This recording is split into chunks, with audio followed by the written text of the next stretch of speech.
दर्शनबिन आज चाहिँ हामी बेङ्गलोरमा बसोबास गर्नुभएको तथा बेङ्गलोरमा व्यवसाय गर्नुभएकोलाई एउटा नयाँ अपडेट लिएर आएको छु।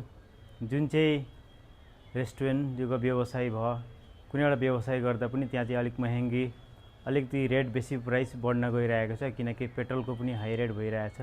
सिलिन्डरको जुन चाहिँ सिलिन्डर हामीहरूको रेस्टुरेन्टको लागि मैले युज गर्थेँ, त्यो जुन चाहिँ म 1600 म लिन्थेँ, त्यो आज म 2200 या 3500 मा मैले पर्चेस गरिरहेको छु।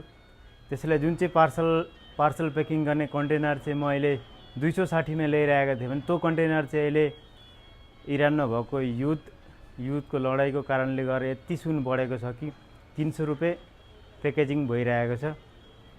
त्यसैले गर्दाखेरि जो तपाईहरु पनि चाहनुहुन्छ भने हामीहरूको होटलबाट जे पनि पर्चेस गर्नको लागि मैले वेबसाइटमा एड गरेको छु पुरा डिस्क्रिप्सनहरु, जोमेटोमा पनि तपाई पर्चेस गर्न सक्नुहुन्छ। फुड भयो, जुनै पनि खाने आइटम भयो, अनि प्याकेजिङको आइटमहरु पनि तपाई पर्चेस गर्न सक्नुहुन्छ भने तपाई भिजिट गर्नु www.sitaramfamily.com मा तपाई भिजिट गरेर पर्चेस गर्न सक्नुहुन्छ, कन्टेनर गर्न सक्नुहुन्छ। तपाईले फुडको आइटम पनि गर्न सक्नुहुन्छ। डिटेल्स त्यहाँ डिस्क्रिप्सनमा मैले हेडलाइनमा लेखिदिएको छु।